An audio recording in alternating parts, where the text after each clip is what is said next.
Here's the thing.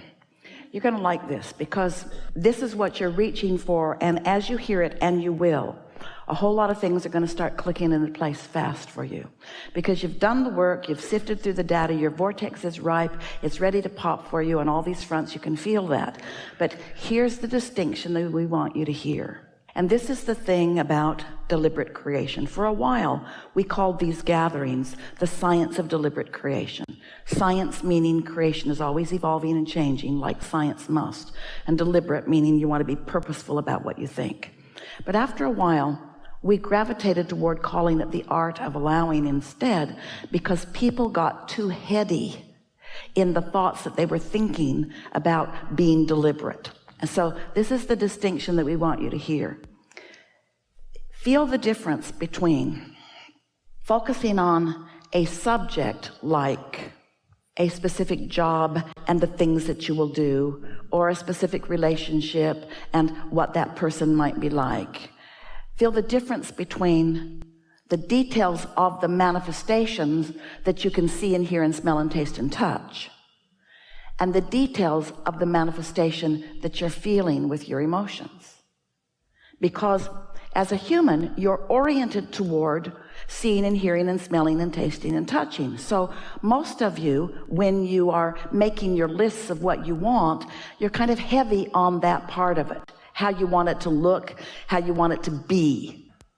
But when you tweak it just a little bit, where you start emphasizing the feeling of it, in other words, the difference between, I want to create $100,000 this year, or $200,000 this year, or $500,000 this year, pick a number, it doesn't matter. I want to create X number of dollars this year. That's using your mind in a specific, deliberate way, and saying, I want to feel my utter freedom to be and do and have whatever I choose.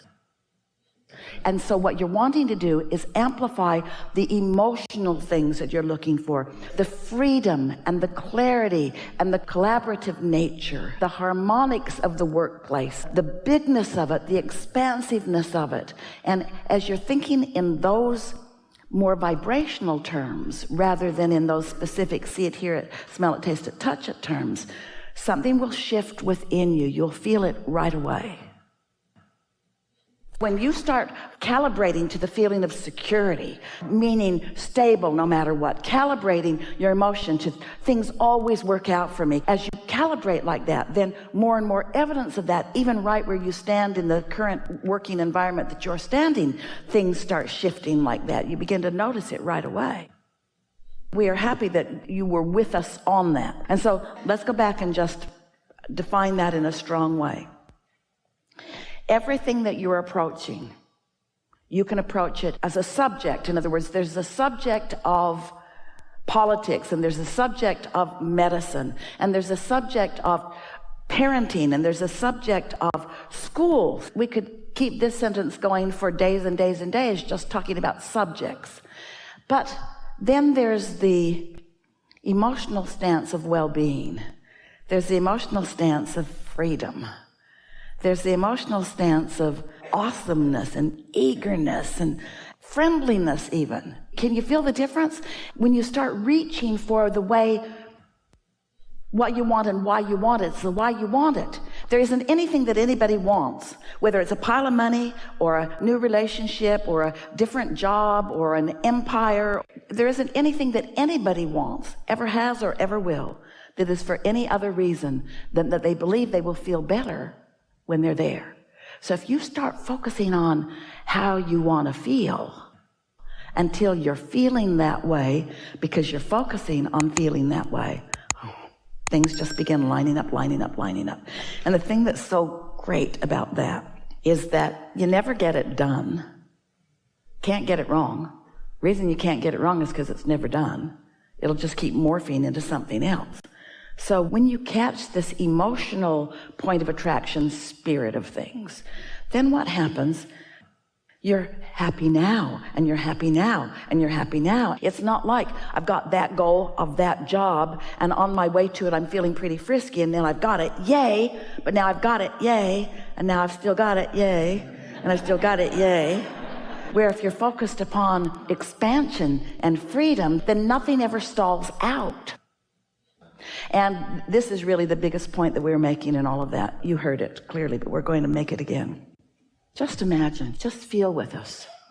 All that your vortex was, your vortex is that vibrational reality that we're talking about. It's what's out ahead of you, just pre-manifestation.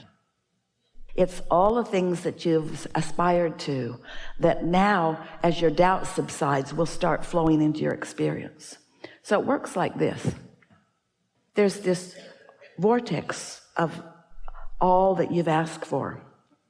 And your inner being, in essence, stands in the midst of all of that, not just knowing it, but being it, knowing it, being it. And the law of attraction gathering all of the cooperative components. So these cooperative components are all gathered, and it's there to unfold for you, not to just drop splat in your life. That wouldn't be any fun.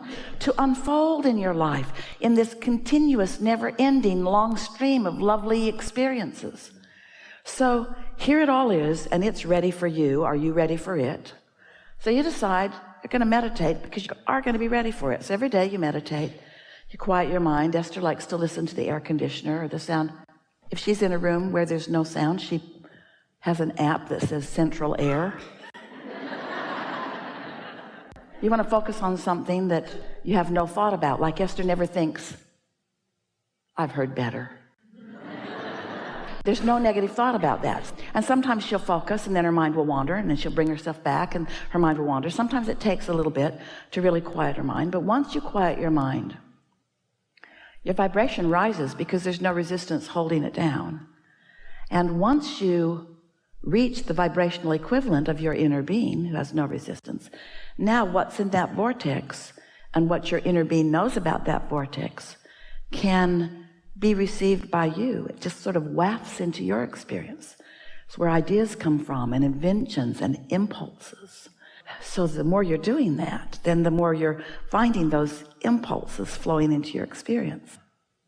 And as those ideas and impulses flow into your experiences, and now you're making the clear association between what you already know was in the vortex and having quieted your mind. And now when this thought comes and you follow that impulse and there's a payoff for it, now you've got it. Now you understand how it all works, because your inner being knows where you stand in terms of manifestation in relationship to everything that's in your vortex. And here are the key words. And your inner being knows your path of least resistance. Your path. What do we mean by that? Your inner being knows where all your resistant thoughts are.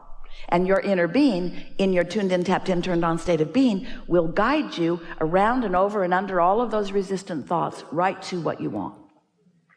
It's like Esther lost her gold pen. She couldn't find it anywhere. She looked and looked and looked. She dumped every purse out. She looked and looked and looked and looked. Finally, she gave up. Then 2 or 3 months later, she was looking for something else in one of her handbags, a little bottle of perfume, and she reached in the bag where she knew it was and came out with a gold pen. She could not find what was lost. Your inner being knows what you think is lost. And in your state of alignment, your inner being will guide you through the path of least resistance right to where you want to be. And oh, what fun it is along the way. Whew. When you're in a state of non-resistance, you feel good. A feeling of satisfaction is really a nice feeling. A feeling of eagerness is a really nice feeling too. It's a different feeling. A feeling of passion, that off-the-wall enthusiasm, that's a nice feeling too. But you're not wanting to go 100 miles an hour all the time. In fact, sometimes it's nice to be able to mold your speed, to mold your energy, because let's say you're going really fast and then you come across a resistant thought about the subject. A car that's going 100 miles an hour and hits a tree doesn't feel so good. A car that's going 5 miles an hour and hits a tree is not such a big thing. So your process is to figure things out, because, you know, we really want you to hear this. There is always, always, always, always going to be something in your life experience that causes you to ask for more. So there is always going to be a gap between what you've just asked for and your readiness for it. We want you to manage that gap by acknowledging, first of all, it's supposed to be there.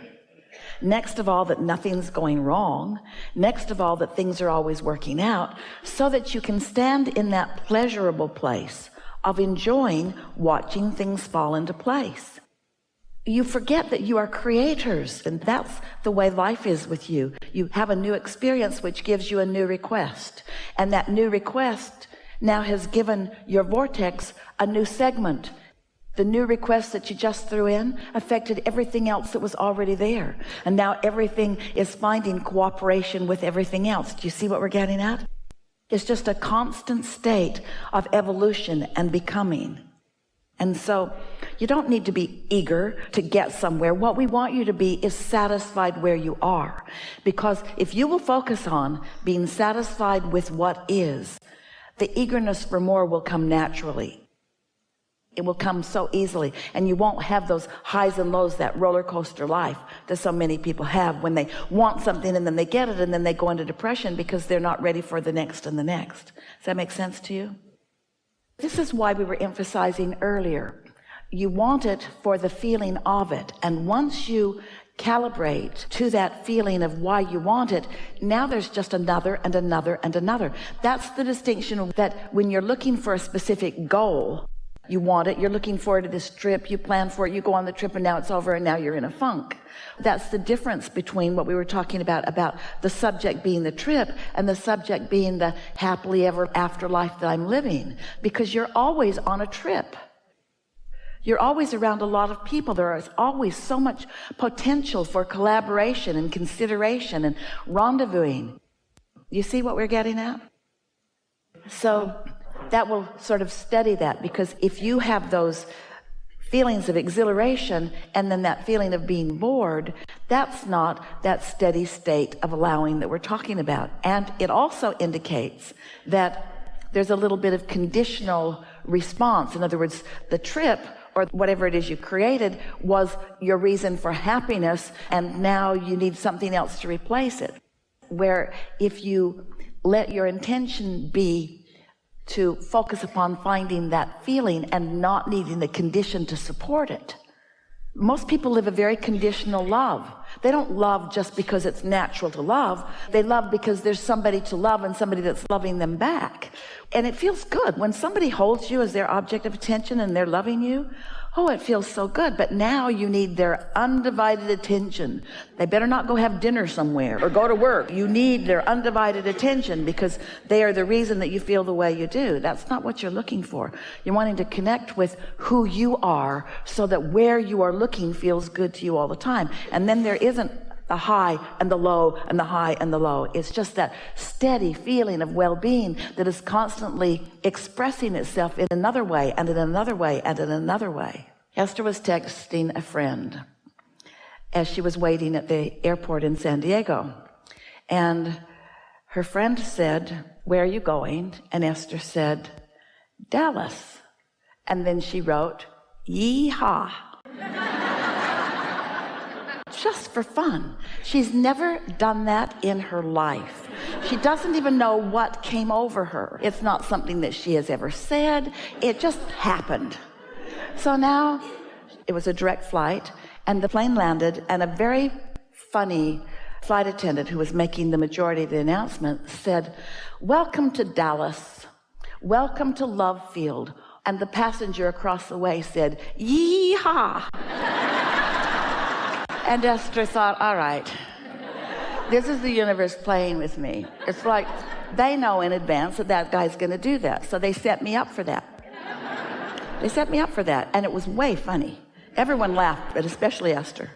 She really, really liked that. Now, you may not find that very significant, but when you're in on the setup and then the universe delivers, you feel really, really cared for.